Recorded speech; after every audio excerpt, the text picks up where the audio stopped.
All right, let's do it live on a Monday edition of the program. I am merely Beau, and look who's back, the great Z. It feels good to be back. The sun is shining. Here we are back in the Cross Country Mortgage Campus. Mandatory mini camp coming up this week, but I missed you, man. I missed you. I sent you some. You're a liar. I'm not a liar. I sent you some pictures. I got no picture. I did not get one picture. Not one. I didn't get any pictures Not either. one photograph. The pictures didn't go through? Oh, Not maybe a because we were out in the mountains. Maybe not a singular photograph. You leave and you didn't give a damn. That's not true. Hold on a second. Not a single text message from you. No images. That's not true. That's not true. Look. I did get one Wednesday. I sent you, look, starting a picture the show with of me. Frank Severo. You saw the picture of the hat that you said you even responded to. It's beautiful. Yes. I sent you this picture no, from I didn't here. See that. That's new. That didn't come through? That didn't come through. Okay, so no landscape art. I did see the photo. Did you buy the hat? Of course. Yeah, I do own the hat. Yeah, there's no doubt. I was told that I can only wear it to play golf. I wanted to wear it yesterday into the town. I was told no. I'm like, not Chagrin Falls. No. Maybe not. It's the name of a golf course. I understand it. I think that is. There are certain towns. Sure. Do you know what it feels? I feel like you could wear it to play golf, and I think you could definitely wear it like anytime you're on the lake. Yeah. Where rules are a little looser. Looser, yeah, for sure. Looser rules. It was.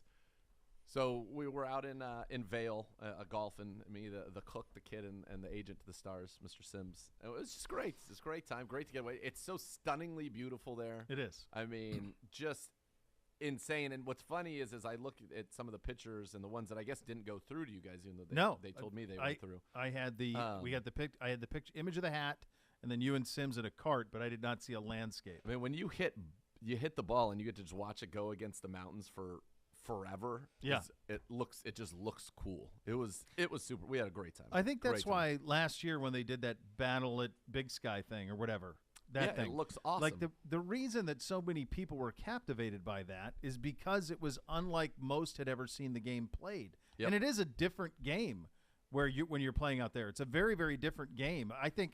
You know, a lot of people think, oh, it's easier, the ball travels further. It does, but the trouble is also far more severe. Yeah, it's funny when we come back, we're all saying how, you're just going to be able to find everything now. Whereas there, you can hit it off of a cliff or you can hit it. I didn't realize there was going to be so much high grass and just kind of natural areas as the fairways were carved out of.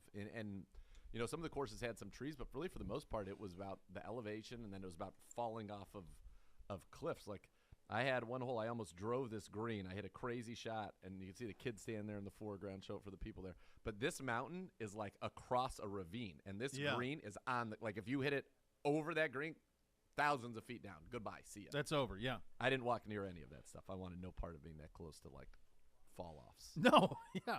We also had to worry. Did anybody talk to you about rattlesnakes?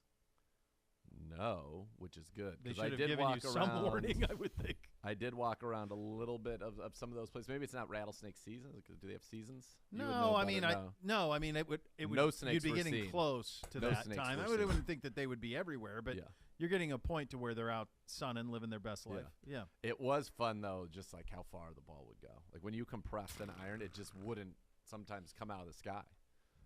Like there was one downhill. It was not really down. It was flat. It was little downwind. And it was 194, and I'm like, I think I'm gonna hit a pitching wedge. Yeah, and I smoked it way over the green, like the longest pitching wedge I've ever had in my life, just because it just doesn't come out of the sky. Yeah, it was awesome though. We had a great time, great food. Vail looks like it is Epcot. It looks like if they were like, okay, here's what a ski town should look like, and the whole town itself is obviously there to make money, and it's very expensive, but it's a walking mall. Basically, the entire village. That's really what it is. It's a walking mall, and then the mountains right there, and just beautiful. It's great. Good to be back, though. Not really. Colorado's got like 7 of those or 8 of those towns like that. Tons. There's a bunch of them that all have kind of that similar view to it. Did you crack open a yellow jacket since you were in Colorado country? So we did not. Sad. Hate to hear that. I know. You are. I actually have them in my fridge at home. I had one home, but not actually there. We did drive by. You had to drive right through Golden. We did drive through Golden. Yes, indeed. No, what's funny is I thought it was going to be everywhere, but it really wasn't. Like, and maybe it's because we were in Vail, so everything was cocktail focused and fancy beer. Exactly. Here's fancy IPA nonsense. Yeah. So I did have some tequila. Naturally. It was delicious.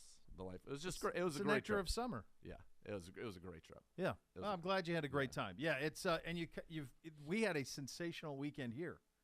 Yeah, I don't know. Well, I mean, came it was back for the weekend. I played it. I feel like this is a new thing I've discovered. You take vacation, then you come back for the weekend, and you can recover. Because Saturday I need it. I mean, I was useless. Kayla was like, "What is wrong with you?" I'm like, "I'm just smoked.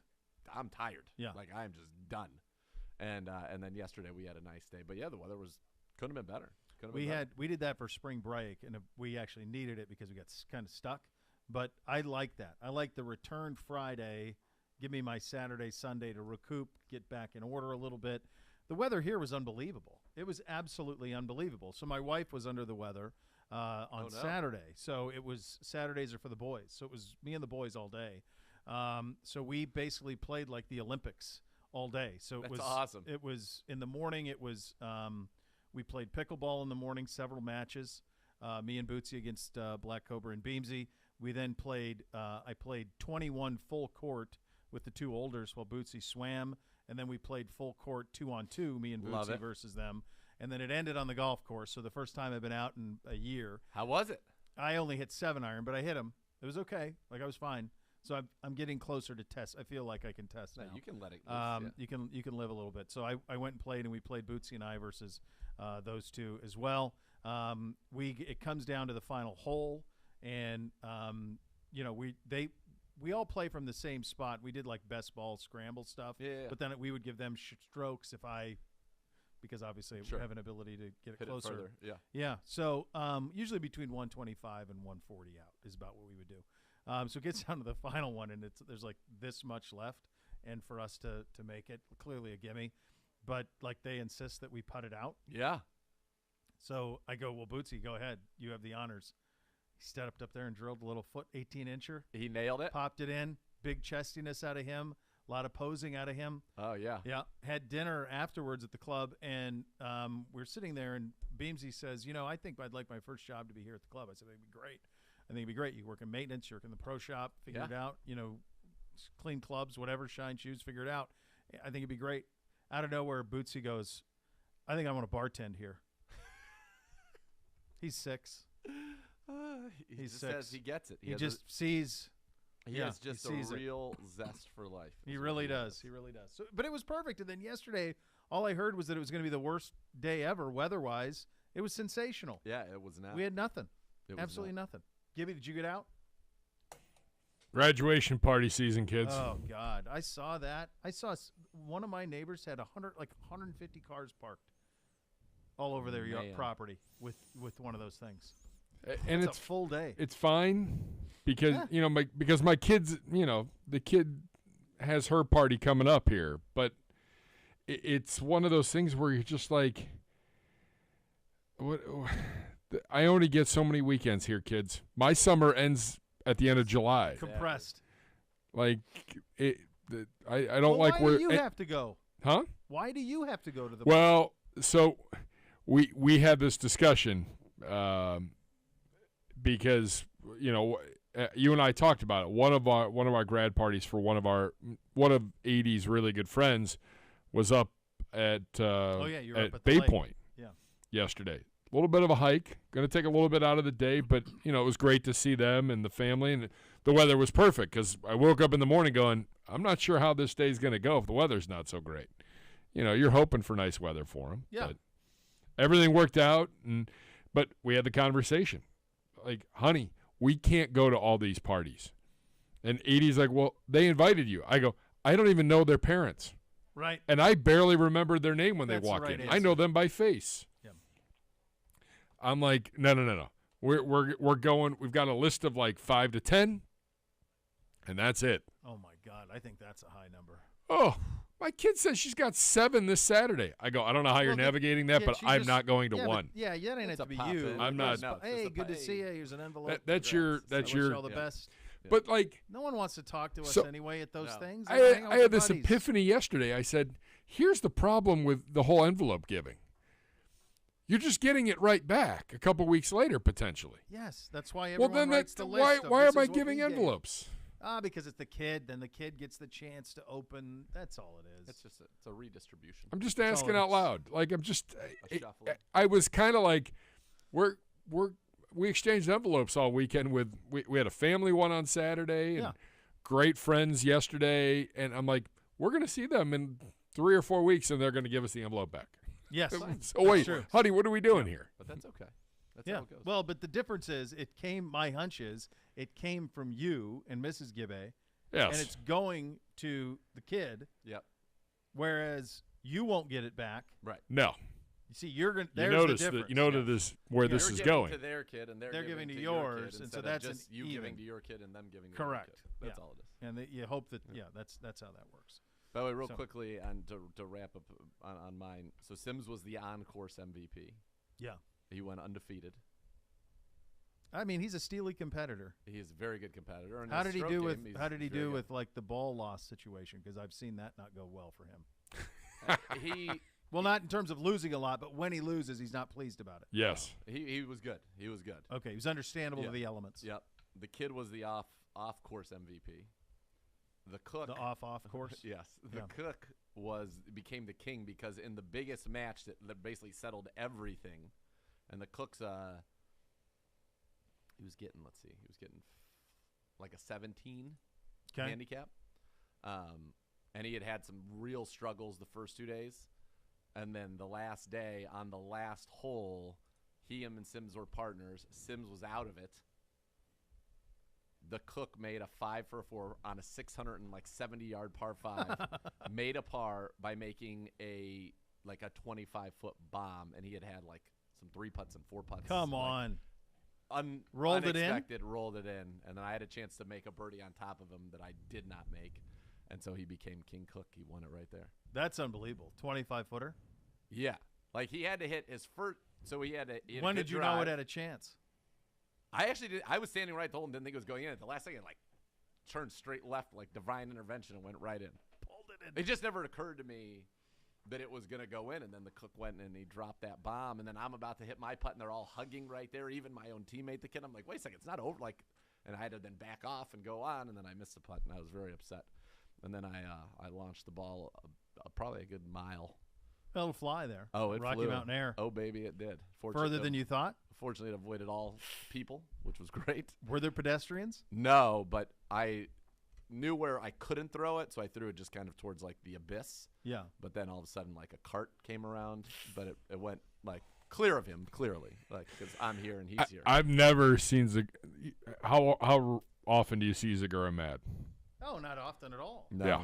I get mad. Golf frustrates me, and wham me. This is a total. I'm embarrassed, but it's a wham. Like, there's nothing else that you do in the world, and I realize otherwise it wouldn't be fair. But the way that the handicaps work, especially in a 2-on-2 game, it's very difficult. So on that day, I played by far the best golf of anybody, but because of the way the strokes work and the handicaps work and whatever. How would you do it otherwise? There's no way to do it. There's no way. Yeah. I think here's my proposal. I was certain that you have given some thought to this. I have. So here's what I have to say about it. I think strokes should be, if you want to have it be like one shot a hole, because that's the way that they do it, like a guy gets stroke on it, that means for me to beat them with a par, they have to make a double bogey, which feels wild to me. So here's and maybe this is benefits me because I'm a good ball striker. I think if I hit the green in regulation, okay, and I make on a par 4, let's say I hit 2 in 2, make my 2 putts par, exactly how the hole's supposed to be played. And then somebody who's getting a stroke makes, and they end up having to chip on or whatever, I think me hitting the green in regulation should take a quarter shot off of the stroke. So that therefore, if they made a 5 with 1 putt, for example, that doesn't tie my 4 that's made properly. Like there should be some type of an aesthetic to it. Because when you give a full shot, it's really 2. Because I really need, for me to win a hole with a par, you have to make a double. Or 2 people in the case of a 2-man game, both have to make doubles. And that doesn't happen all that often. Like with, 10 to 15 handicap golfers. And I'm giving them 10 to 15 shots. Yeah. Yeah, I don't know. I don't know how you're going to do the quarter. It always works out for me if I'm playing one-on-one, or if like, let's say we played and at the end we just took the strokes off the handicap. That usually works out in my favor. But in a 2-on-2 situation, because it's two the different match people, play that's the that one makes it very difficult. It's the match part of it that makes it important. In one-on-one and match, I'm fine. Yeah. But in the 2-on-2. So in that one, I played really, really well, and then we got, because of the way we do it, so we play we play. If you get up by 2, we do the front 9 as a match, the back 9's a match, and then the 18 is a match. The 18 is obviously worth more than the 2 sides. But on each side, there can be extra bets. If anybody gets up 2-0 on a side, there's an automatic new bet. So what happened to us was we got up 2-0 after 4 holes on the front, and ended up losing the front 1 down. So that means we actually ended up losing 1, 3, and 1. Yep. Which means we lost 3 times the value of the front 9. Correct. By losing by 1 shot. And on the back 9, we ended up tying. Yeah. But we were up 2-0, but it ended up being 0-2-0. So we ended up losing one way on the back and losing the 18. So it was the biggest monetary loss ever by losing a match by 1 hole, which was due in large part to the Cook's bomb on 18 when he became King Cook. So I don't know how to fix it. Quite frustrated. I understand your frustration. I don't know how to fix it. And we were going to do a stroke play event for the full time, but it became pretty apparent, pretty quickly, that the numbers, because the ease of ball losing was just going to frustrate people, and then having to putt out a 5-foot putt that wouldn't have mattered in our match, but then you had to putt up 5-foot downhill side hill for stroke play. People were not having it. So we bailed on that after 9, which was, I think, ended up being a smart thing to do. Yeah, I don't have a solution for you on that, because I understand your frustration, though. I think probably what happened to you in that particular match is probably an anomaly. Like that wouldn't all happen to where it does where you would lose 3 on the first half, lose 3 bets on the because you're up 2, which forces the rebet. Yeah. So you guys collapsed the last 3 holes. Oh, we did. I mean, I played great, but Sims played great. He ended up shooting. I think I shot a 38 on the front, and he shot a 40. So if he's getting shot every one of his pars is a birdie. Why is his handicap that much worse? That goes back to our kid conversation. Is Sims? What's the difference? Sims. I guess the question becomes, if a guy can shoot 40. Yeah, but then he shot 46. He didn't break 86 on the entire trip. So it evens out because he could get wayward, but he can make a lot of pars. So, and he and I together, would be lights out. Yeah. We did. We crushed. But the other matches, we lost by 1 both times. So it comes down to often, when you're playing against somebody with strokes, your partner with strokes has to be able to make pars on those holes to match, their pars, which is a hard thing to do because they're getting strokes. Yeah, because they suck. And Sims hits bombs. Yes, he does hit bombs. He's actually perfect for any sort of He's tournament. A perfect two-man game guy. For sure, yeah. Me and him have not lost this year. And we played probably 7 times a year. No, This lends to a bigger picture conversation, all of this. Yeah. And that is the guy's golf trip. Zegura, this is your first experience into this foray a little bit. Well, I've done it in the past, but not this is going to be right. Wheelhouse. This is Gibby's wheelhouse. It's great. It's like chicken soup for the soul. Yes. As I told Beau last week, because Beau and I were having this conversation, I think it will be easier for Beau to go on one of these when his kids are older. Yeah. Yeah, it's not no, right now is not great. Now's not it. Now's not it. Yeah. Well, what led to that was what's the most amount of nights that I could do and wrap my head around it, with I think I did pretty well. I only did that. 3 nights. Yeah. So it ended up I got 4 full days there. Well, that was the key. As we said, you went west. Yep. So that allows for it because you were able to play that afternoon. Yep. I don't know what flight you're on, but I said, gosh, if he was on an early flight, he could be there by 10 a.m. I was on 9 a.m. It was 9, and I landed at it's a 3-hour flight with a 2-hour time difference. So I was basically there. Yeah, I was there 10:30 or whatever. Right. Maybe my flight was 9:30 even. Right. And then you drive out and you I was there by 12:30. Yeah. So you're safe. So and if you would have been on first flight out, you'd been there by 9 o'clock in the morning. So that's the beauty of going west. Totally. On the way out. Turns out you know a place out west. I do. Yeah. Couple of news. It is mini camp week. It is underway. We'll get you set for it. We have Z with some position things to keep an eye on, both offensively and defensively. Also, the NFL Network picking up the News 5's broadcast of the Browns-Eagles preseason telecast on Sunday, August 21st at 1 p.m. For those of you who are not in the market, you'll be able to see that on the 21st as well. And so we're gonna have 3 fun days here. You got them here tomorrow. You got them in Canton on Wednesday, and then we're at the stadium on Thursday. And then good night, nurse. We'll see you on down the road. We'll see you at training camp, end of July. That's the way that's going to go. So that'll be fun. This will be a fun week here. Going to be hot, man. It's going to be 100 on Wednesday. So, yeah, 100 Wednesday is going to be brutal. Is that the hottest ever? I don't remember a 100-degree day here. It's crazy. It's mid-70s. They are saying record high temperatures expected. Yeah, 10 to 20 degrees higher than average this week. So today it's going to get down to high 80s. I mean, it's gonna go to the 80s today. Yeah. It's supposed to storm tonight. Allegedly. It's supposed to. It thought. should have rained for the last 2 days. It was 100% rain yesterday. 88% chance of rain. Okay, well, it sprinkled. There was a 10-second sprinkle. Other than that, it was fine. There was nothing the whole way. So it was all good on that front. So we'll see. But yeah, it's gonna be hot, man. I'm glad they're practicing for like 45 minutes in Canton, because that turf would eat them up down there. It would eat them up, and it's got great turf, but it would be so hot. I mean, the turf's got to be 110. Oh my goodness! Look at this. Look at him. Look at him. Look at that face. Love it.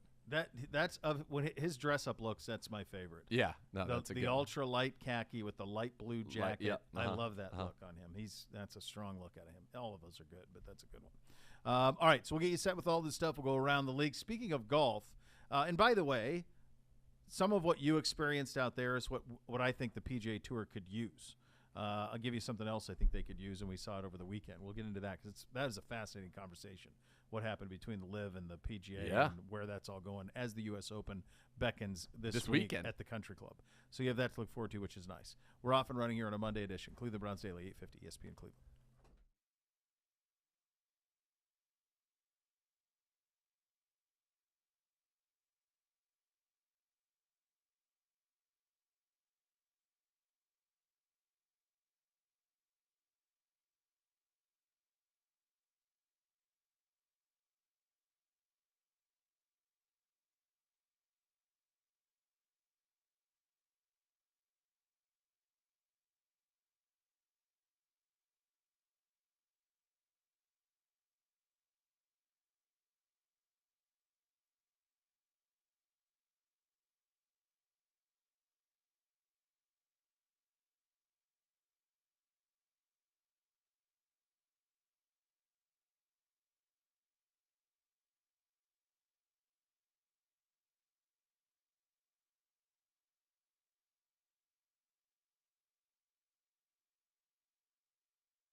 Buying or selling home with Howard Hanna Real Estate Service is always a winning strategy. If you plan to make a move this season, then we've got you covered.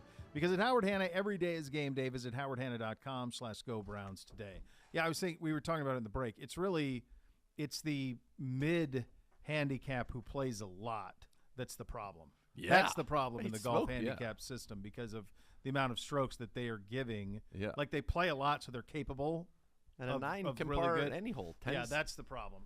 That's Sims where your right problem now is up. He's like I want to say he was like maybe a 12 or a 12, I think, and the kid was a 13, 14. And Sims he was smoking it. He was smoking it. Yeah, his game is better than. Oh yeah. Yeah, so that would allow for. I mean, he's capable of much better. So that's where your problem is. Your problem's not the 18s. No, it's not the 18s, the 20s. Those guys. Right. Hard as hell for them to make par. Right. The hardest is that 10 area. All right, let's go around the league. Lamar Jackson showed up for mini camp in Baltimore. There was some concern that he wouldn't. Didn't know really what to expect. That whole situation has been odd all off season. Very. But he's there now. Do you know if is he speaking? I don't know. I would imagine if he's there, he's going to speak. I mean, be the first at some point this week. That's when you're going to have the media availability. So no one's heard from him since when? After the season? Yeah. Yeah, I would imagine that he will speak. So that is, you'll hear from him. Unless they're talking about a contract, though, it's keeping it the same as it was, which is really the truth of the matter, right? That they are looking for him to either be their long-term answer or maybe they're reluctant to make him the long-term answer because it feels odd to me that we are at this impasse. I think it's pretty simple. I think what he wants is more guaranteed than our guy got. And I'm sure they're reluctant to do that. Yeah. I don't think it's any more complicated than that. Like if you go back to Bisciotti's comments from earlier this offseason after the Deshaun deal was done and the contract was announced, I mean, I think it's pretty clear. He's saying, look, I've won an MVP. I've been here the whole time. This is my market value. I would like this. And the Ravens going, well, no. We're not sure about that. We're going there. Yeah, we're not sure about that. Like, I'm sure the Ravens, they would give him like one of the largest annual salaries in the league in guaranteed money over a shorter period. I'm sure they would do that. Yes. We'll see. It's an interesting one because the longer it drags on, you just feel like it's going to have an adverse effect. Not to mention the fact that the Ravens are probably cognizant of that their former first-round pick Hollywood Brown, they handled it very well, but didn't want to play in that offense anymore. Yeah. They can attract big-name free agents. They have not been able to do that at all to play wide receiver in that offense. And so is that the way that you want to be known or to play offense in this conference where you're going to have to be able to put the ball in the air to compete with, Burrow and Mahomes and Allen and Herbert and Russell Wilson and Deshaun Watson? That becomes a question I think that they are probably focused on pretty heavily asking and trying to answer. And I think it's a difficult one. I think it's the most complicated question we've had in the league in a long time. Because he is incredibly good. He's a sensation. He's insane. There's also the other part of it. I mean, like we talked about last year on the show a lot. Like in this league right now, you have to be able to throw it. These are your words, and they couldn't be more accurate. You have to be able to throw it when everybody knows that you're going to throw it. Yep. And that's the thing with them. Can they do that with him at the highest level against the rest of these gunslingers in the AFC? It's literally a $250 million question. It is, and it's a tough one because you're going to be you're going to be dealing with it, and it's going to have massive ramifications for your organization going forward. Yeah, and at the same time, if he's not there, then you're in C.J. Stroud. Go get C.J. Stroud territory. Yeah, you're winning 5-6 games. Yeah. I was having this conversation over the weekend. Where this league is where it is now, and this is why, whether it's Baker or Garoppolo or any of these quarterbacks who are trying to be dealt, you either have a lock-stock franchise quarterback, you have a young guy who you just drafted in the last 2 years, usually, not even 3 anymore. It used to be those guys had a lot longer leash to grow into their position, but now it feels like if in 2 or 3 years if you have a guy or not. So you either have one, have just drafted one that you hope becomes one, or you don't want anything else. Or you don't have, right. And then you're going for Bryce Young, C.J. Stroud. Bottom out, go get me my quarterback in the top of the draft. That's it. The middle-class quarterback, which is something that this league has always had, the teams don't want that anymore. Teams don't want quarterbacks ranked 12 to 18. They either want 25 to 32 or 1 to 12. Yep. And that's because you can't win at the highest level with 12 to 18. It's not happening. No. So it's a big change, though. It's a big change in the mentality of the league, because that never used to be the case. Like, how long did Andy Dalton play in Cincinnati? He was never a top 12 quarterback in the league. He may have been close like a year or two, but you for see my example, point, though. But you would never, right. And Andy Dalton was somebody that I cited, I think probably prior to us doing the show together, and even once we did, is a guy that he's too good to get rid of, but he's not good enough to get it done. Right. And so they were, I felt, from that standpoint, in a little bit of purgatory. Now they get to Joe Burrow, and I believe they are out of that purgatory. Sure. Now. But that's either it, right? You either have it or you don't, and if you're not sure if you do, you don't. That's it. Yeah. And now but the league used to be patient in the just good enough guys. Sure. Now we're not. Well, Dalton was winning the division. Like he was I know, but they were good never Steelers and winning Ravens team. The Super Bowl. You saw it in the playoffs every year. He couldn't make the throw when he needed to do it. They never won a playoff game with Dalton. No. Never. And I don't mean to just pick on him, because there's still a lot of examples of that, of guys that were like that, where you'd be patient with he's good enough. Now we're not. We're quick to move off of him. And like in Jacksonville, I believe they are going to, you're going to get more time for Trevor Lawrence, who was dreadful last, because it almost like this is year one for him. It is, yeah. Zach Wilson, if he struggles as much as he did last year, I think they're going to be in the Jets. They're going to try to look to do something else. Sure. And they're an interesting team, because that's a team that you would probably say that's a good landing spot for a quality backup in the event that Wilson isn't working, because it's a pretty talented roster right now with the Jets. But, yeah, you just don't see where's Baker going to go, where's Garoppolo going to go. Well, look at just in recent years what's happened with Mariota and Winston. Sure. Who's I just blanked on the Darnold. Rosen's was bounced around in a year and a half and gone. Like, Darnold moved out of the Jets so they could draft another one. Like, you used to have patience for a guy to grow. Now we don't. Yeah. Now we're just either you have it, you're in the first couple of years of seeing if you have it, or you're out, and that's it. So but that to me is a fascinating change in the league. It is, because you need to be able to compete, because the game is about making explosive plays on offense, limiting explosive plays on defense, and the fact is the majority of those explosive plays come via the pass game. There are certain running backs and schemes and teams that are good enough to create explosives in the run game. We are amongst them. But the reality is, over time, you need to be able to throw the football, as you said earlier, when other teams know you're going to throw the football. And the teams that can do that are the teams that can win big games, and the teams that can't do that need to follow a particular script to win a game. And that's a very difficult thing to do in the NFL week after week, and certainly in a 3 or a 4 game contiguous run against the best of the best. Yeah. Terry McLaurin, a no-show at Commanders minicamp. Boy, no news out of there. Good Lord. You got Snyder going before committee, Del Rio's comments. Yep. Del Rio fined. Then Yep. you have now McLaurin doesn't. What a mess. What an embarrassment that operation It's not great. It's not great. It's not great in any way. So McLaurin out at Commanders mandatory minicamp. Jacksonville Jaguars head coach Doug Peterson giving his vets mandatory minicamp week off, saying, quote, "I'm still having the mandatory minicamp, mandatory 3 days, but I'm only doing the rookies, selected veterans, and our injured players." What do you make of that? I wonder if they had great attendance or something. So maybe he feels like everything that they had hoped to have accomplished by the end of the mandatory minicamp has been accomplished, but I'm hoping Trevor Lawrence is one of those select players, because I think he needs every all good positive influence and rep he can get, and then you'd want his receivers to be there as well. So maybe he's going to do more of like a passing camp for some of those guys, because it's a lot of new faces. I mean, they're big. Christian Kirk, who they spent $17 million on, that guy, get it. Don't you want him to get as many reps as possible, Trevor Lawrence? I think they all matter. So I'm surprised by that. It's not like we're talking about, a veteran-laden not the Rams team, right, that is bringing back basically the core, participants from their Super Bowl win a year ago. That's not this team. This team was dreadful a year ago, got less than zero coaching, and now have an opportunity, with Doug Peterson, who's been a Super Bowl champion, to get good coaching. So I'm surprised by it a little bit, but Doug Peterson is a guy that I think is pretty darn good about what he's doing. So I think that if he probably feels like they accomplished what they needed to do. Tyreek Hill on Patrick Mahomes and Tua Tagovailoa. This was on the It Needed to Be Said podcast, which, by the way, is his.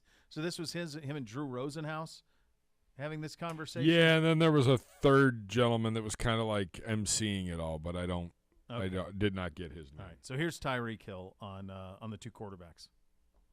As far as accuracy-wise, I'm going with Tua all day. So which one would you rather have, the deep ball where you got to scramble around the field to try to go find it? Or do you want that accuracy to hit you right in the breadbasket on the run? I want it to hit me right in the breadbasket just like I did in the Buffalo Bills game and take it 70. And the rest is history. And again, this is not a shot at anybody. Right. This is just stuff that had to be said. It needed to be said. It needed to be said. No, it didn't. Didn't need to be said. Remind me again who threw him that pass that he went 70 on against the Bills? Why is he trying so hard with this? Why is he trying so hard to push this narrative? I find it very, very Is it coming odd. from that camp? Is Tua insecure? Why is he doing this? Why would you do this? I think he's putting more pressure, He's making it worse. On no one would still be talking about it. Tua by doing what he's doing. I think he is putting more pressure on him. It's a pretty wild thing to me that he is even going at him. And I don't get it. I mean, you look at in the league last year, and you go into the 2021 season, and you look up, big time throws and all of these things. And Mahomes is a guy that we all know what kind of plays Patrick Mahomes can make. We know what his arm can do. And he admittedly had, I think, a down season for him. That was not his best season throwing the football. But the notion that he is not a better thrower of the football than – and by the way, in a down season, Mahomes, including the playoffs, threw for almost 6,000 yards, 48 touchdowns, and 16 interceptions, and everybody's was that ragging that was all bad? over, It wasn't ragging good? on him, and completed 67.3% of his passes. By the way, think about the amount of shots Mahomes takes. Well, yeah. Deep down the field. Yeah, his average depth of target is significant, and as you pointed out, he throws a lot of balls 20-plus yards. I think it's a weird, stunning thing to go after, I don't quite understand it. I don't understand why that's happening. It's a damnedest thing. I don't know why you got to do it for either, but he's doing it, and I get the proof will be on the field. You'll see it on the field. You'll see the difference. We'll see if Tyreek Hill ever has a year. By the way, it's a lot easier to catch that slant or that over against Buffalo when you got a guy who can throw it 75 yards and the safeties have to play 4 yards further back. Well, it's a lot easier. It opens up the entire field. We'll see how easy it is to catch a slant and go in Miami when everybody's in the box. Tua is better than a lot of people have said he is. I think that Tua is better than people are giving him credit for, but he's not right. He's not Mahomes. It's just no reason to make the comparison. No, so why even do it? There's no reason to make the comparison. It's just stupid to do. Yeah, he's one of those guys that the ceiling to me is like the 15th best quarterback in the NFL. And listen, he's going to have every opportunity to say that is not who I am. They've got Tyreek Hill, they've got Waddle, they brought in Cedric Wilson from the Cowboys, they've got Mostert now, you've got Mike McDaniel calling the plays, and you've got Gesicki who's basically another receiver. A lot of talent. At tight end. There's a lot of talent there. That's not a bad football team. Mm-mm. And if he's good, they're going to be really good. Yeah. Happy 66th birthday to Joe. Joe Montana, 66 over the weekend. Your boy. The GOAT, Joe Montana. He's great. There's somebody sent me, let's see if I can pull it up here real quickly because I liked it because I enjoyed seeing it.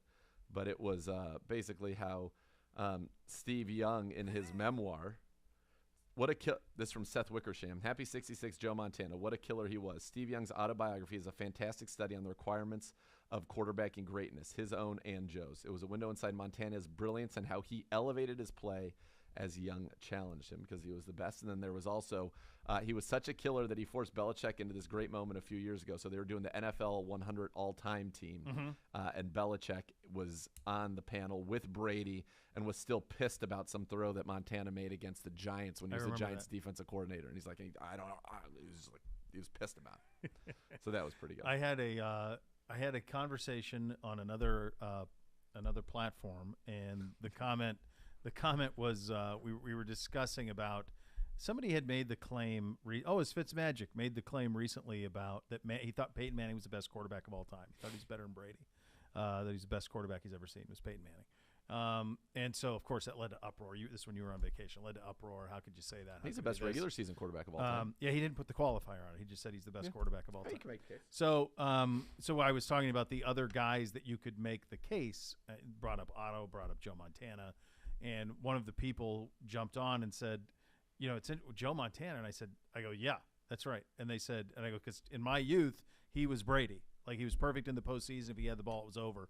And they were quick to say, it's funny, when I think of the 49ers, I always think of Steve Young as, like, the greatest. Like, I swear to God. How young are they?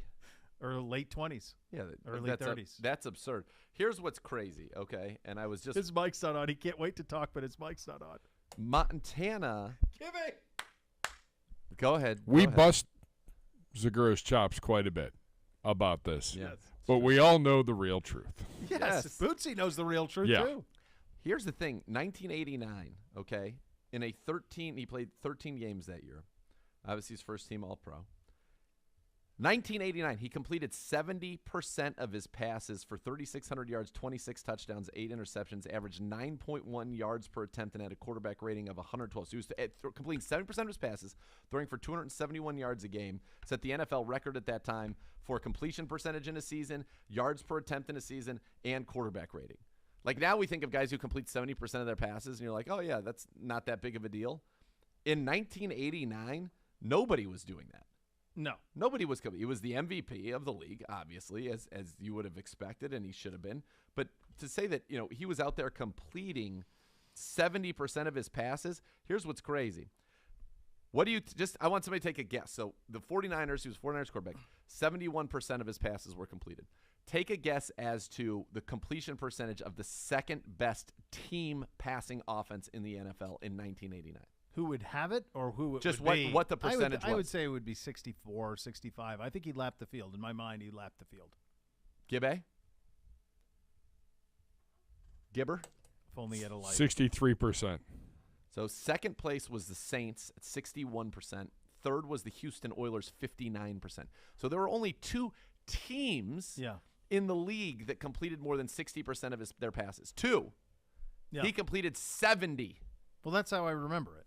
Like, that's how I remember. The average quarterback in the NFL that year completed 55% of their passes.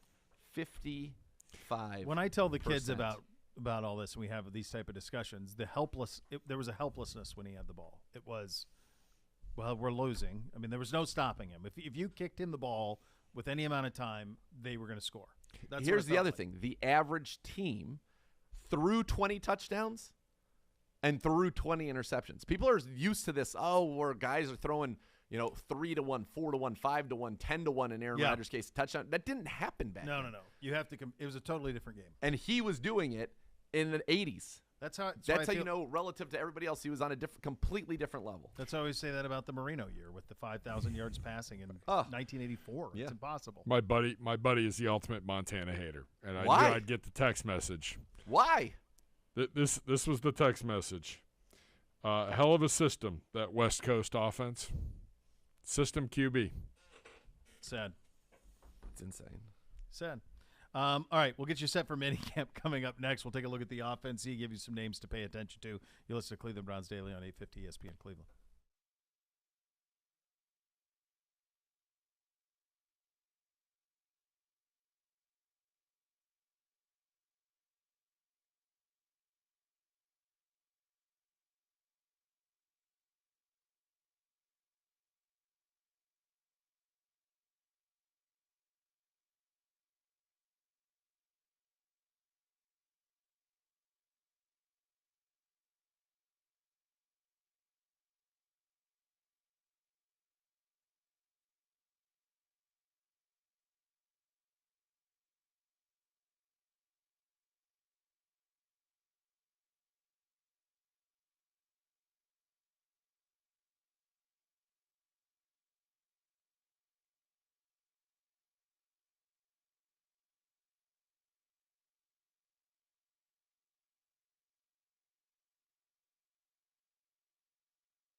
Are your business operations suffering from internal communications breakdowns? Beau here for my friends at EOX Vantage. They're data scientists, also business ops experts.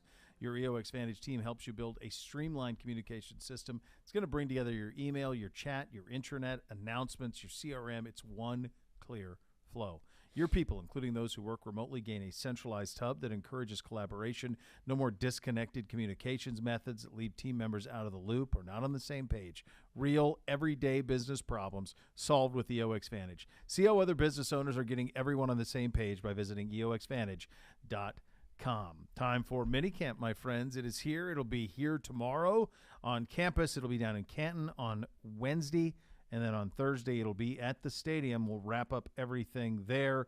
By the way, when you were gone, we went to the Cavs. They went to the Cavs facility, got some shots up. Oh, Jacoby Brissett. Yeah, he's pure. I saw that out here. He's got a very, very buttery jumper. He's a big guy, tall guy. Could have been a nice 2, I would imagine. And if he wanted to go that route at NC State, he definitely can shoot it. Yeah. Florida kid, right? He started at UF and then went to NC State. Yeah. I think he's from Dwyer High School. Think he can right now, like my 3 that based on just my observations, and again, look, we talked with JOK, we know the guy was all state, so sure he's probably on the squad, but in terms of just like shooting, it's Brissett, LeCount, and Willie Harvey I think have separated from the pack. I rediscovered my jump shot over the weekend.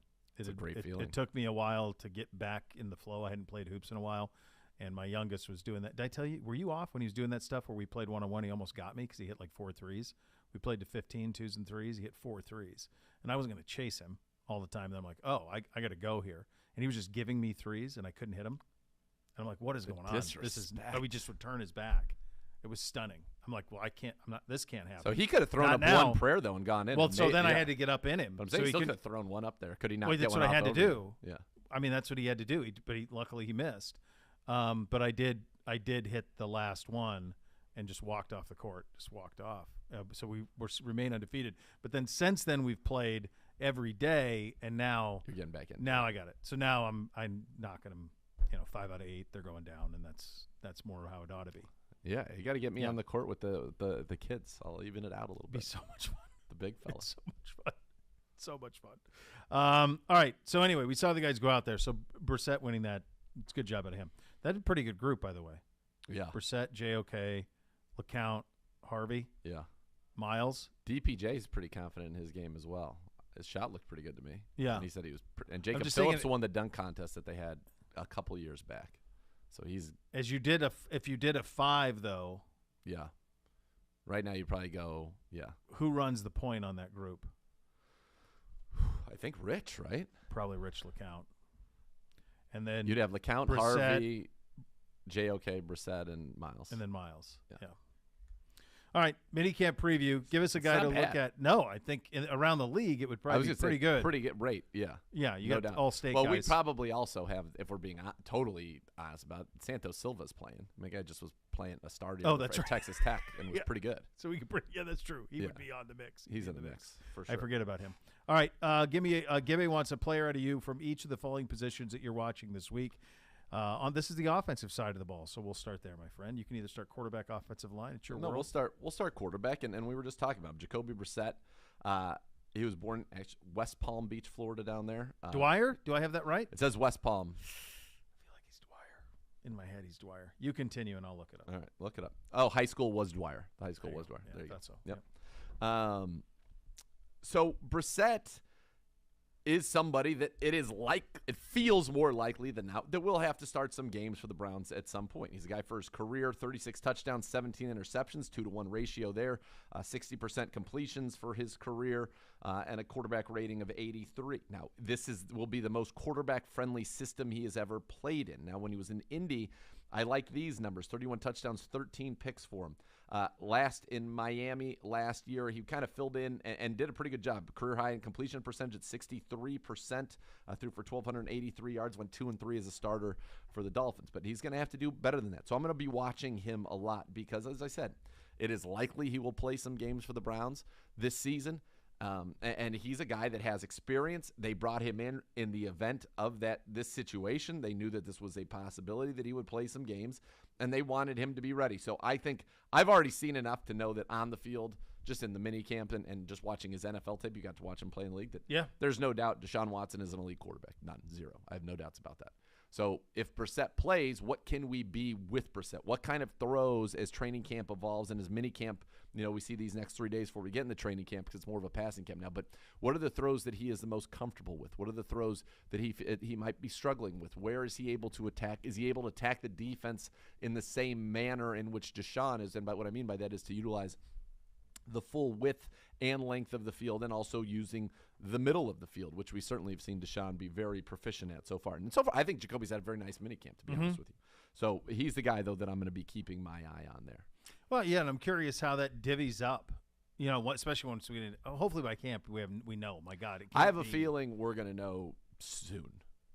I feel like we are going to know very soon. I think we'll probably head into this break with either knowledge leading us into this break or knowledge immediately going into this break. But you'll have a good idea about where things go with that. Yeah, it feels like there needs to have some clarity. Like it's been a while, and you need to have some clarity on where that is. Ian Rappaport is, while we're on the air right now, is on the McAfee show, and he said 4 to 10 games feels like the range that he's hearing. And so you're starting to see. That's crazy, though. With all due respect to Rappaport, that's kind ridiculous. Of a range. Yeah, it's a no. That's ridiculous. You can't do that. You can't say 4 to. That's not anything. Well, I think it could be between 1 and 10. Right. Like that's not right. Come on. Maybe I should start blowing up his phone. In case he's got to take a phone call and blow off McAfee. Get him. Yeah. Here's the other thing: the odds at FanDuel moved over the weekend, I believe, from the Browns at +200, Ravens were +200, Bengals were +210. This is to win the division. Those odds have now moved to Ravens +200. I think Ravens +160. Bengals stayed at +200, and we went to +270, which would indicate to me, and Vegas typically knows these things. Now, the other thing it's important to note that our odds to win the AFC and to win the Super Bowl remain better than those of the Ravens or the Bengals at FanDuel Sportsbook. So that's a move that indicates to me like 6. Yeah. Not a severe. I like your line of thinking, sure, but something caused them to move. Something, that's right. Something. So, and I think that there is a sentiment that this is happening sooner. Rap Sheet saying the idea is the Browns would know suspension before the training camp. I think it will be significantly before training camp. I think we will know this in June, but I could be wrong. All right, at running back, lots to look at here, my friend. So, I know who Nick Chubb is. Yep. I feel like I got a very good handle on who Kareem Hunt is, and I know who Dearness Johnson is. And so I'm going to be watching Jerome Ford because I think the Browns, at least this is my indication, and from talking to certainly some of the guys on the offensive staff, the Browns may have gotten a little bit of a gem here in Jerome Ford late. And you can get guys late or undrafted guys who in this particular style of offense can thrive. And we've seen it around the league all the time. I believe last year Elijah Mitchell, who was the leading rusher for the 49ers, and Kyle Shanahan, I think he was a 6th-round pick. And he was a 6th-round pick, just like Jerome Ford was. And last year, he put up 963 yards rushing on nearly 5 yards a carry in 11 games for the 49ers. Those are 11-game totals. So, obviously, an incredibly productive running back a year ago.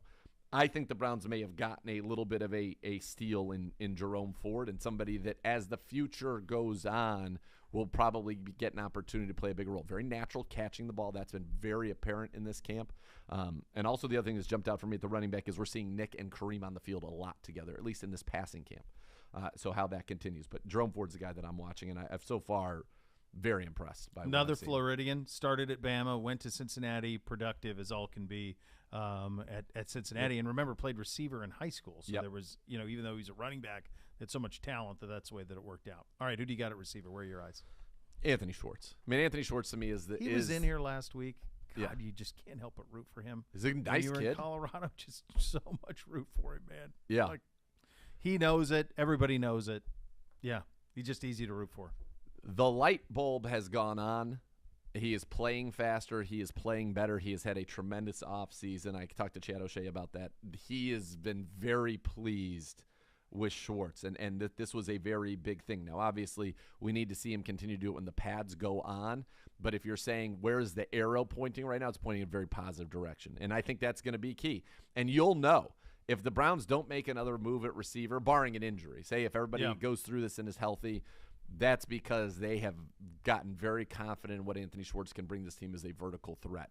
So he is the guy that I'm watching. And I do believe he is off to a tremendous start to this offseason. Tight end.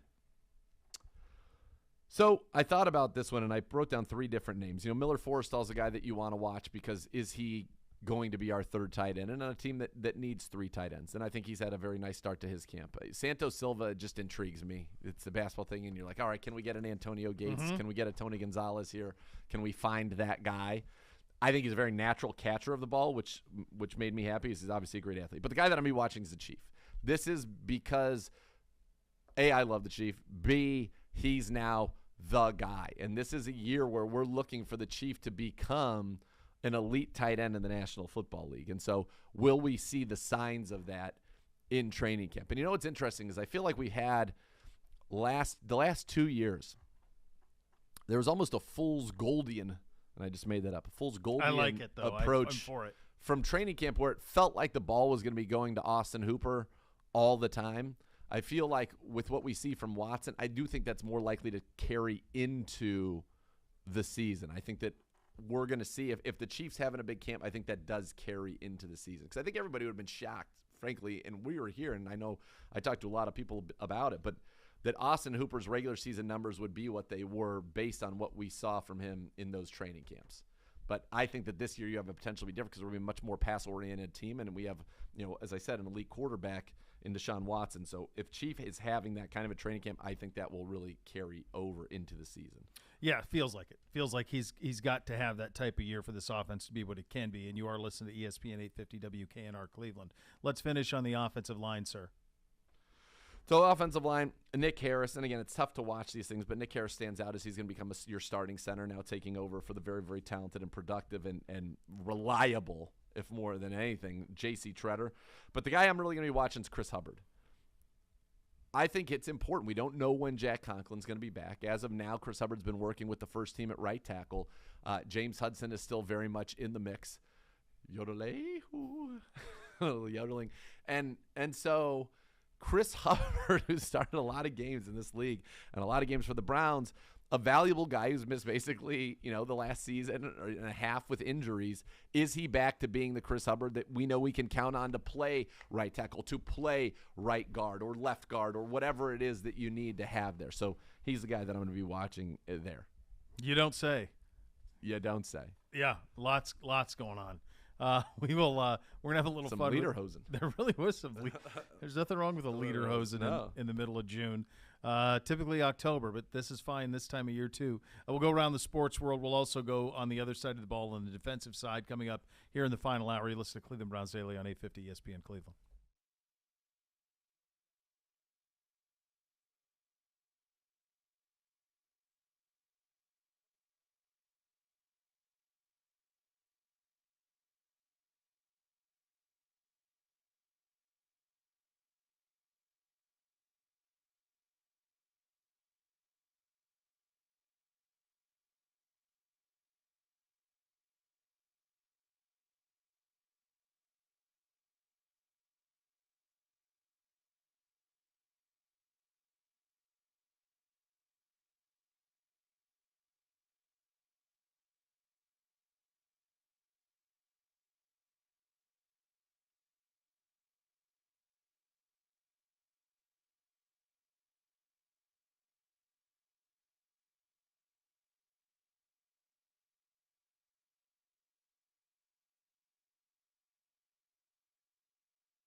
Serious issues, call 1-800-ELK-OHIO for a free case review. Elk & Elk's proud partner of your Cleveland Browns. We discussed this last week a little bit, and I'm curious your take on it, playing a lot of golf. And by the way, we'll get to the defensive side of guys to look forward to a little bit later here. But so we had our first Live Tour event this weekend. We had a PGA Tour stop, the RBC in Toronto, which is typically one of the more nondescript. It was awesome, though. But it was awesome. And so you got both of these things. What did you make of everything the last weekend? By the way, the U.S. Open is this week. Mickelson's presser was an hour ago, and by all accounts, as awkward can be. But he's playing. He's playing. Everybody should be able to play in the U.S. Open. They're all How playing. could they ban? Yeah, they can't ban. Well, they can't ban anything. The Monahan, the guy who runs the PGA Tour, the commissioner of PGA Tour, basically acknowledges that they have no power. I mean, what he said with Nance over the weekend was, look, we don't control the majors. The majors, it's up to them. We know where they stand on it. In other words, his biggest point was, you're never going to have to defend playing on the PGA Tour like you're going to have to defend playing on the Live Tour. That was his biggest selling point. Sure. And so these guys would then not be able to play in, like, the Tour Championship? Yes. Or the FedEx Cup? Yep. Okay. And they probably they don't care. No, well, I mean, you saw Dustin Johnson said, yeah, I did this so that I don't have to play golf. Right. Well, that's why he was both the perfect guy for that tour and the opposite of that. So he's going to play 12 events. He's not interesting. Yeah. No. He's not going to create buzz where you have to watch him play. He's not some big personality. And yet, he's pretty direct. Does the checks cash? Yeah, they do. I'm going to be fine. Well, he said, I did this so that I don't have to play golf. They said, what are you going to do? They were like, mad. Well, what are you going to do the other 4 weeks? Like, whatever I want. Yeah. Yeah. Seems great. I did enjoy from the Live. So it seemed like the team stuff didn't work out quite as well as they had wanted it to. I found it to be confusing. I watched it on Thursday. Yeah. All of it Thursday. I had it on in the morning. So it's Thursday, Friday, Saturday that they ran? 54 holes and they're out. That's it. Which I think that's kind of a win. I would probably go Friday, Saturday, Sunday. So would I. Because you're punting on Thursday, I think, big time from an attention standpoint. So they had that. They had the incredible, awkward Alan Shipnuck removed. Did you see this? Yeah. He was removed. Why?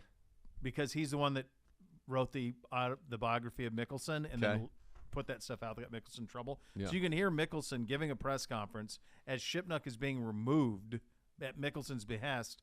Shipnuck is texting Norman, who's saying he doesn't know anything about it, who is standing right behind him. Right. Yeah. Yeah. I did also get a kick out of the one fan who got like hit and went down like he had been completely just blasted, trying to get some of that Live money. I appreciate that effort, but I thought it was a good week for the PGA Tour to have Rory win, to have it be kind of raucous the way that it was, and to take the shot at Norman. He's like, well, I have 21 wins, and Norman, I guess, had 20. He probably made. I mean, that could have gone better. Could not have. No. Because without question, he was. I don't think it's a stretch to suggest that my hunch is he was the first one they went after Tiger. That Liv went Tiger first, Rory second. Rory was their second call, and probably wanted Tiger and Rory were their top 2 draft picks. Yes, for this tour. Tiger said no to $900 million. Rory had to say no to a couple $100 million at least, maybe $300 million. Which is a wild. $250 million. It's wild, right? Well, that's what makes it so interesting, because it is in a sense a deal with the devil, and that's what, like, you've been doing this since you were 6 years old. How much will it take for you to do that? That's all this is. Yep. It's a conversation. And how, like, I don't understand how they are possibly going to make any money. They don't care. They don't care about They're buying the PR money in their minds. They're sports scrubbing. Yes. They're the atrocities that they've done off in the real world. Sure. And they're using sports to scrub it. So they don't care. Somebody said that to me last week. They said, well, I don't understand how this thing's ever going to make money. They don't care. Need they don't the need money. It's a bottomless pit. It's bottomless. They put a $54 million deal. If you shoot at 54, you win $54 million. Charles Schwartzel won the event in London and got $4 million. Now, he's also on salary. Right. My guess, he's won the Masters. I'm sure that's his highest payday ever on tour. For sure. As a professional golfer. He made $4 million. Rory made $1.6 million winning on the PGA Tour. Yep. So that's what they're giving him up. To me, a chesty Rory McIlroy, like sticking it to Norman in the postgame and all of that, that's apex Rory. Where's that guy been the last 5 years? I don't know, but Charles Schwartzel had never made more than his biggest year ever was in 2015. He made $2.9 million that year. And that was the Masters had to be. That was the year he won the Masters, I believe, was 2010, because that's the 1 year where it says he has a win. He's averaged $1.1 million in prize money per year for his career, which began in 2002. Jeez. The one win he has on the U.S. Tour was in 2010-11, so it's got to be the year when he won 2.6 that year. 2.9 in 2015 was his highest ever, and he just won $4 million for winning one tournament. So he just made more in one weekend than he'd ever made in a year. Yes. Playing professional golf. Yeah. So they've got now up until this point, with the exception of Johnson, they have had either guys who are like Schwartzel, who won 10 years ago, Yep. Westwood, Poulter, Sergio, guys who are well past their prime, just cashing in, last chance. Dustin's the only one who still is in his prime. He's not what he was 4 years ago, but he's still in his prime. Still could win majors, capable. But they did get DeChambeau, and they're going to get Reed. Yep. Reed confirmed. Nothing from DeChambeau yet.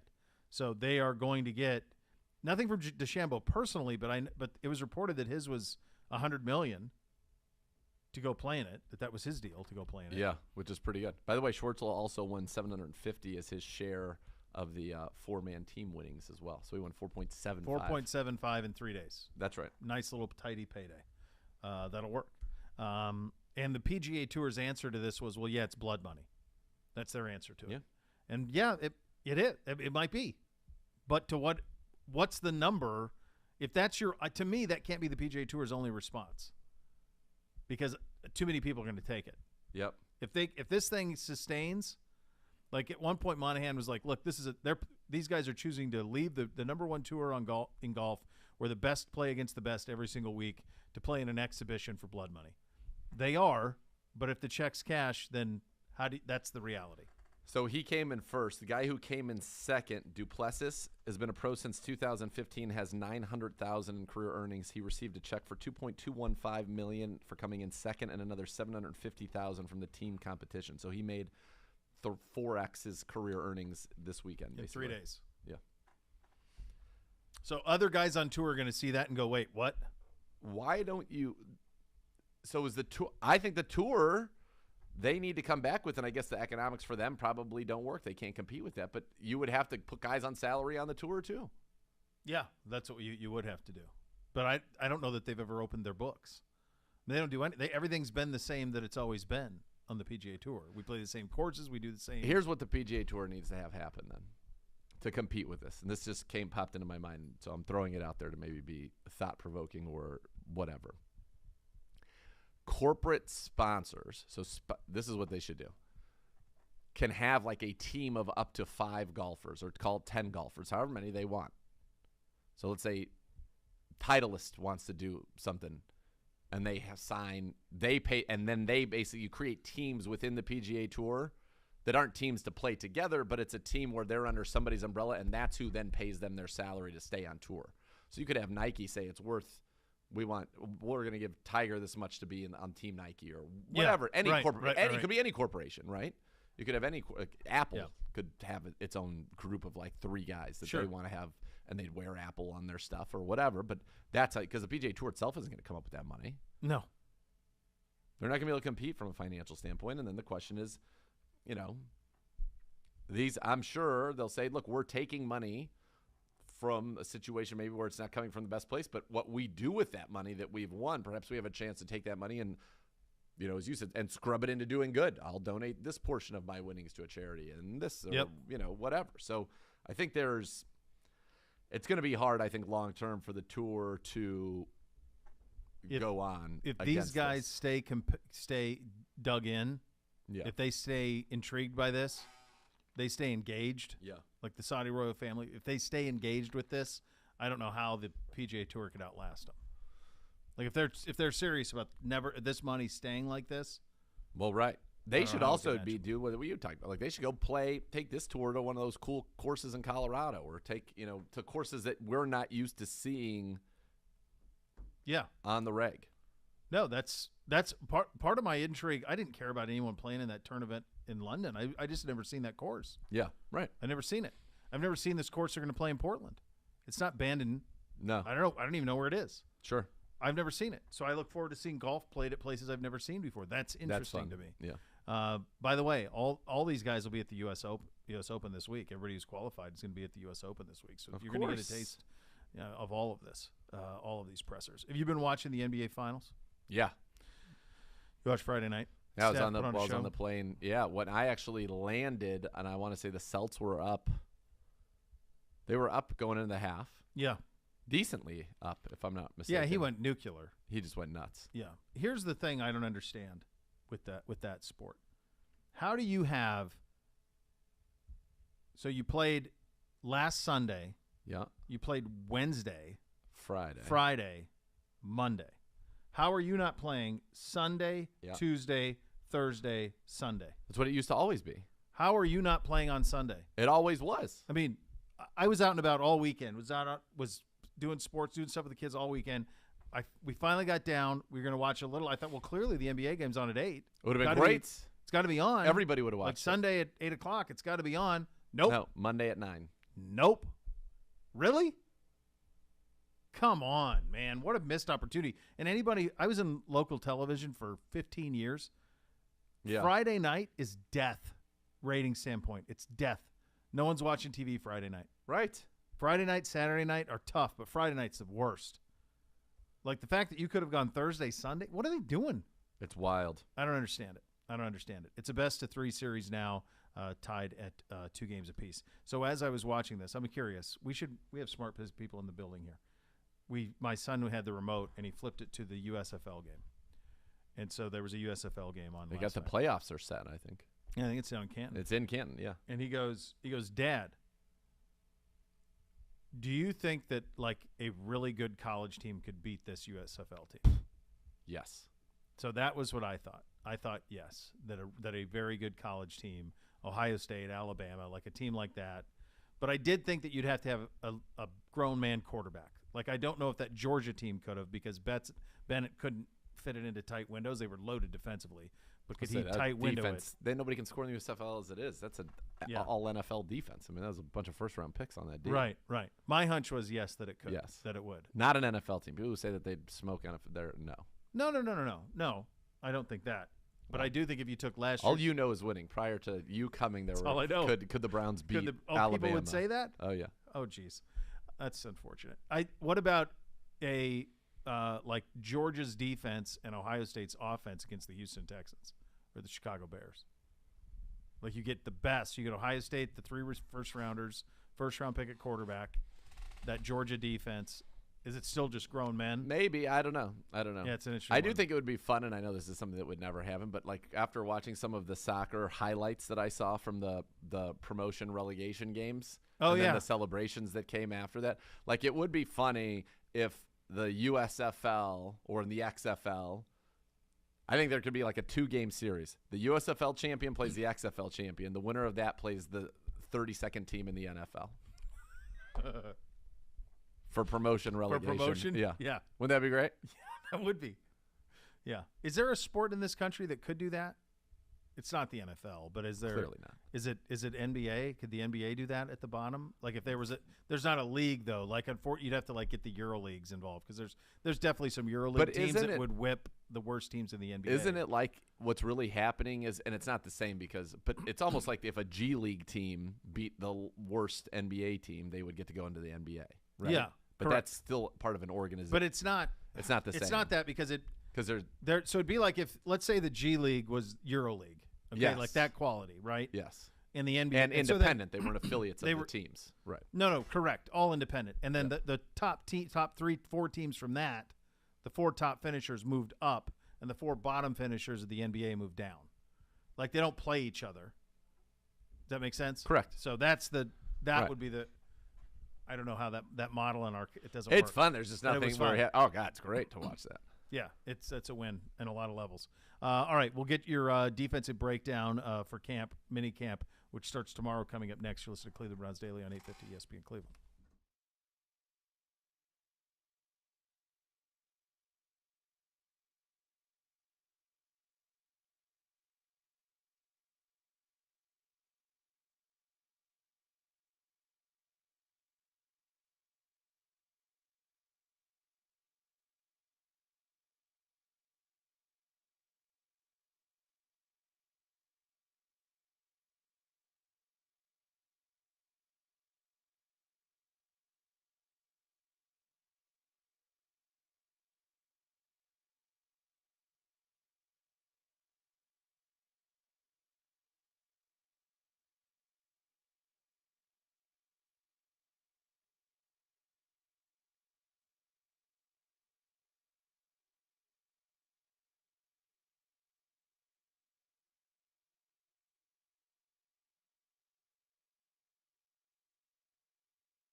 My good friends, the Bath Authority can give you that bathroom of your dreams. They can do it for you in about a day. You transform it from a regular to a custom bath with a spa-like feel. That's what you get with the Bath Authority. They can make it a reality for you at a fraction of the cost of the competitors.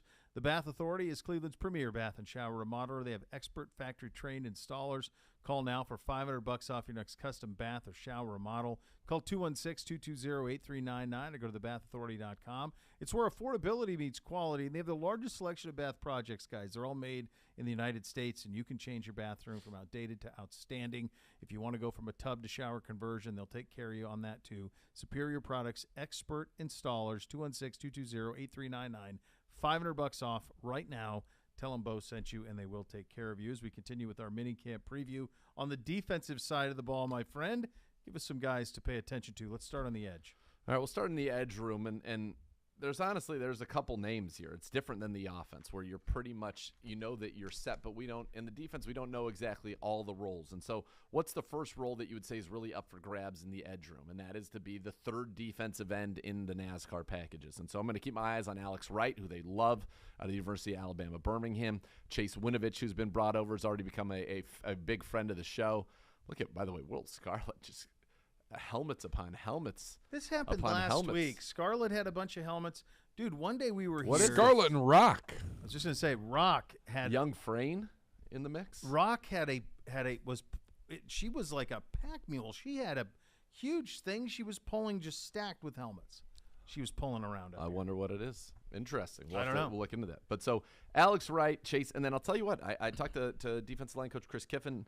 Stephen Weatherly, who's a veteran, been around the league for a while, is somebody that has impressed him in the early going. And so this is a room where you feel like you know for sure who three of the players are. I mean, you know Alex Wright's going to be on this football team. You just drafted him in the third round. You know Clowney and you know Myles Garrett.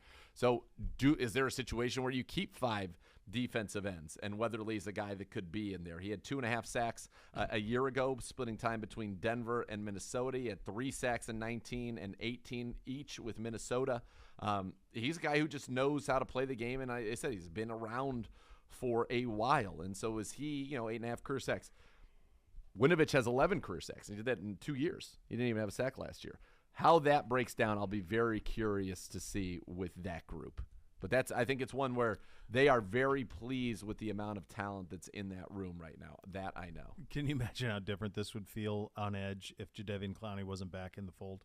Yeah, it would feel different, but I think they would they would be okay with it. It's just now you wouldn't have had that other dominant player that you have with Jadeveon Clowney, which is why they're very excited about this. You can just be more patient with everybody else. Yes. I mean, it just allows for so much. Like, you can go to bed at night as a Browns fan at defensive end and we're good. We are good here. We have nothing to worry about here. The next position we'll talk about is defensive tackle. Now, this is a position group that the fan base is always worried about, but I think if anything, our front office has proven to you time and time again by their actions or lack thereof that they're not. They're not worried about it. But the guys that I'm going to watch here, we've talked a ton about Perrion. I think Perrion has a big impact, can be a big impact player for this football team immediately. But I'm going to be watching Taven Bryan, the former first rounder. And again, it's super hard. And that's why I talk about the defense line. We don't know what's going on. And the offensive line. There's no pads. There isn't the type of physicality that would allow you to see who's taken a step forward. What I will say is that in terms of the drills and the conditioning and all of that is that Jordan Elliott has very much impressed his coaching staff, and they're very pleased with his development. They think Taven Bryan, as a first rounder, was asked to do the things that he's not good at in Jacksonville, and that in this scheme, it's going to accentuate what his strengths are and hide his weaknesses. And so they think Taven Bryan can have a big time. Let's not forget, we went out and got him, I think, on day one.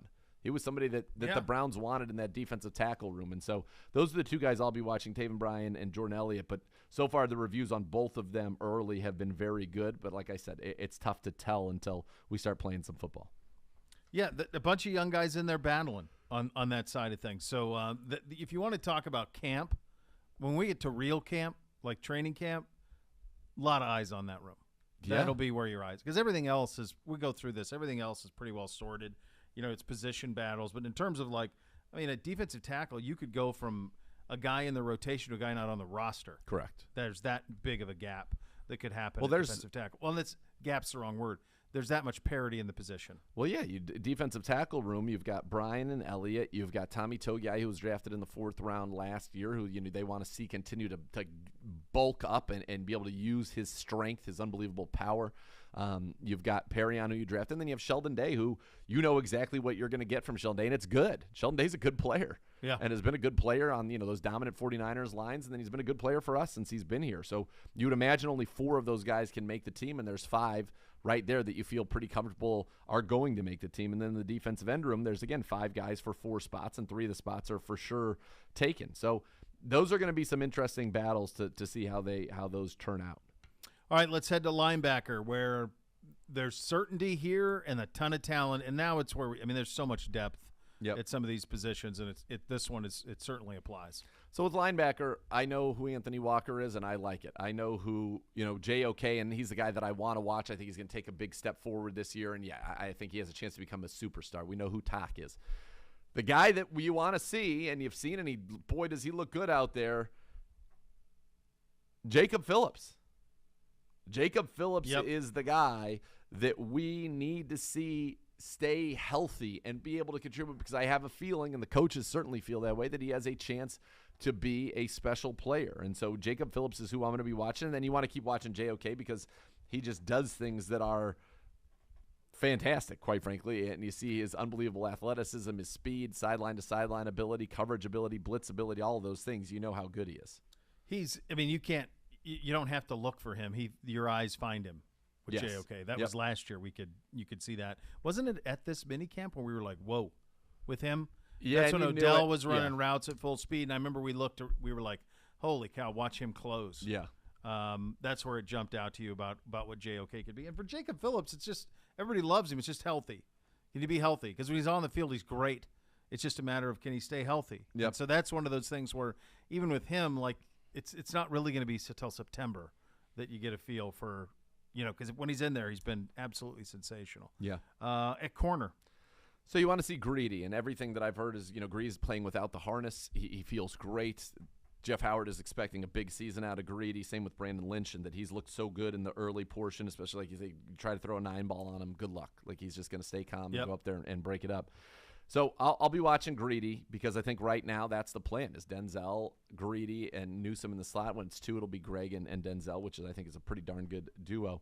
So I'm going to be watching Greedy, but I also am going to watch MJ Emerson because the question a lot of people has, well, where does he fit in? This is the guy that they really wanted. It's the guy they got, their first pick in this draft, even though it was a 3rd rounder. I think obviously he's insurance for you on the outside, but they're trying something with MJ Emerson that I think is interesting and I think has a chance to work out. And when you go and you think about, our division and the teams that we are going to want to be able to beat and to compete with, going forward, I think it makes some sense. And that is they're going to give MJ Emerson some opportunity to learn the dime position, something he did not do in college. Oh, that's interesting. But if you think about it, what that means is he's a physical guy in run support. He can tackle. More helmets as well. Helmets everywhere. Now Rock has helmets. Their helmets going everywhere. It looks like some autographed helmets. Maybe everybody's here for minicamp. Maybe it's signing day where they get all the stuff together. I was going to say, normally, so this is like the gauntlet. You get your playbook, you get everything that you're going to need for the upcoming season, but then this is the time where they're doing some TV shoots, some photo shoots for PR purposes. This is probably also the time where people are getting their stuff signed, community relations for all the autographed merchandise through the year. Probably front office and ownership, they have stuff that gets signed as well. So guys just sit in rooms and knock all that out. That makes sense. Yeah, that makes a lot of sense. But so back to MJ, if he can play that dime role, you get basically somebody in there who's got the size. He's 6'2", over 200 pounds, who can help you in run support. But clearly you're expecting him to pass. But wouldn't it be great to have a guy with that kind of size who can cover the way that he can, checking a Mark Andrews, checking a Pat Freiermuth, checking a Travis Kelce if we get there? Dealing with those kind of players where we really haven't had that necessarily that answer for those tight ends with somebody who has the cover skills of a cornerback, and now we have the potential with that. So that's what I'm going to be watching because I do think he is somebody who has an opportunity to play a role as a rookie in that dime package as an extra cover guy to deal with some of these maybe big-time tight ends or a big slot receiver that we might encounter as this season goes forward. Another thing is funny, it clicked as you were, everything that happens around here, all the pieces matter. And you were talking about his height. If you put him in that dime, how many guys that would potentially be in the field have that similar build? Him, J.O.K., right, Delpit, John. Yeah. There's a lot of them that kind of have that 6'2" frame that they all kind of look similarly. I think that none of that is done on accident. All of that is done on purpose. And that gets us to safety, sir. So safety, it's Grant. This is where they say people make the biggest leap between their first and their second year, and I realize he's a third-year player, but this is his second season. He's finally started last year, and I think Grant Delpit has an opportunity to become a star in this league, and I know Jeff Howard feels that way, said he's had a great offseason. So I want to watch Grant really take that big leap, and I think the fact that we have Ronnie back, the safety room feels very strong again. The 7-on-7s, you've seen just the strength on the back end of this defense and how productive and good it has been. So we're going through a lot of names here, especially when you get to the back end where these are all really talented people, and so I feel very good about this defense. I think this defense is going to be elite, and we have an opportunity, I think, to have a really complete football team, especially if, somebody emerges, if Wright or Chase Winovich is recapturing that 5.5 sack form that he had. If Taven Bryan looks like the guy who was a first-round pick. I love the linebackers. If Phillips stays healthy, Grant and Greedy and Emerson, if they can, carve out their roles, stay healthy, and continue to play fast. And we didn't even mention A.J. Green, who is having a good camp as well, and the guy that played very well for us at corner. So a lot of just talent on this side of the ball. And I think watching this D and, with the mini camps, you're not going to be out here. Media will be covering it, but just the competitive nature of the 7-on-7s where it's good on good and it's clear when you're watching it. When Deshaun's leading the offense and the defense, it's good on good. It's not one side has the advantage over the other, but it's because, some of the throws are just unbelievable throws to beat tight coverage, and at times, the coverage is so good that they're able to get their hands on the ball. It's just it's fun to watch. We don't have any questions except for the Deshaun availability. That's right, and that's a big one. I'm not minimizing it. It's on a football field. It's the biggest question in the NFL right now. But that aside, there aren't any. There aren't. I mean, there's nothing here that you go, I don't know, defensive tackle, but that's not a position and by the way, you like the guys a lot, but it's not a position that this group thinks you need to have all pro guys in there, especially when you go with the 3 linemen and you got Clowney and Miles, and whether that be Chase or whoever is the third if you go that. So it's, as we're going through this, there's not a whole lot to worry about except for just the availability of Deshaun and what that looks like. You're exactly And there's right. nothing we can do to control that, and there's nothing at this point the organization can do to control that. But other than Correct. that, and that's why when you pay attention to where our Super Bowl odds are, those odds stay the same because of everything we just went through. Right, because this team, they feel like you're going to be able to navigate the whatever period of time, if any, that Jacoby Brissett has to play, and then you'll get Deshaun back, and then you're going to be a team of great consequence. And then away you go. Yep. Yeah, that's where you stand. Yep. All right, we actually still will have so much more to come. That's coming up next. Cleveland Browns Daily, 850 ESPN Cleveland.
Gambling without setting limits on how much you're going to wager or how long you'll play is like a football team going into a game plan without a game plan. It's probably going to end up in a loss. Always set limits before you bet. Get more tips like this at keepitfunohio.com. This is the biggest. It was my mistake. I vent oftentimes on the family's mistakes, and this one was on me. So I had to plug in the sprinkler system. Okay. And I have one outlet there. Yeah. And on that same outlet is the freezer, where we have one that's sounds just like it might overload the outlet. No, it's not that. It's so the freezer, the sprinkler system has a certain head on the plug that it's going to take up a lot of it. Yep. So I couldn't put them both on there. So I had to get one of those thingies. Yep. Now it was not in flush, but I had it rigged to where it wouldn't be a problem. So we come out, and I come out. Actually, my wife became aware of it, that it had wiggled and turned the freezer off. What was in there? Do I want to know? So normally, it's popsicles and some frozen vegetables, that type of stuff is usually what's in there. And I had actually forgotten that what I'm going to say was in there. But I always have one box of the wild crab claws. I knew you were saying this from Costco. From Costco. Now, there was a time that this was $29 a pound. These used to be a $300 box. Yeah. What's it now? $4.49. Now, these had been frozen since Christmas, so I had them at Christmas. Okay. So it was $3.29, not $4.49, but nevertheless. So I'm just sick. I'm just going. I was hoping that there was like 4 claws in there, and there was like 9 pounds of crab in there. Like it was pretty much the full freight. And I'm just disgusted at myself, and I want to blame others because it can't possibly be my fault. Sure. But it is my fault. Like there's no way. I blew it, boy. Everything was thawed. Like it wasn't a case of. I went where you went to. Like I thought, well, maybe I can fix this. So I said, well, because I didn't discover it. My wife did, and she's like, the ice cream sandwiches were liquid. So it was, yeah. So I said, well, I'm going to try them. I want it. So because I got it plugged back in, froze everything. And so I took like 5 crab legs out, and I thawed them, in the water the way that you do. And I got to be honest, I couldn't smell anything to lead me to believe that they had gone bad. But there's no way that they couldn't have. Because you can't go. They could have been in room temperature for. You don't even know how long is that thing? At least a day. Room temperature. So that it's a total loss. You probably could have cooked it and then gone on the smell. You'd know. I think you would know if it was bad. So bad I thought it bad. I thought it, and I didn't smell anything too rank. But I thought, I don't know if I can. How can I roll the dice with this? Like, how could I do this? I was disgusted. Sad. It was so sad. Oh my God, yeah. So sad. By the way, and at $44 a pound, I'm not buying another box. By the way, I knew that's what you were going to say. Once you started How the did story, you know? Because that's. Have I told you that I always have those on standby? No, but I have the remnants of one still in my freezer. You have to hang on to it. Yeah. Zegura, what? Follow up from last Monday because we didn't see you. Yeah. You immediately bolted and went and played and joined a foursome. Yeah. I don't believe that you took that foursome to a championship. No, I did not. What an incredible callback. I did not take them to a championship, but I took them to a significantly that seems more like 6 2 years minutes. ago. 2 minutes. I took them. It does. I took them to a significantly better 9 than their front 9. I walked on the very first hole. I made a natural birdie. I hit a drive right down the middle. I hit my iron shot to about 2 feet. Is this the best you've played since college? Feels like you're really last swinging summer it now. I was really good. Last summer I was better than I am right now. It feels like you're crushing it right now. I'm hitting the ball well, and I'm putting pretty well. So yeah, it's been good. It's been good, and I've gotten rid of the chip yips, which has made me very happy. Shout out to the official teaching pro of the show. Gave me like one little video to watch, and that's all. Did he really? Yeah. It was just mental. It's all mental. He's unbelievable. You're like, yeah. 1 minute. 1 minute. Skull it. No fun. I feel like if I did like one round with that guy, I could get a lot of things sorted out. Yeah. First, I got to actually swing it, so we'll see. Well, hopefully, we're getting there. Minicamp starts tomorrow. We're going to have you covered. The next 3 days is going to be big ones, kids, so you don't want to miss anything. The next level coming up next. We're back tomorrow. Cleveland Browns Daily, 850 ESPN Cleveland.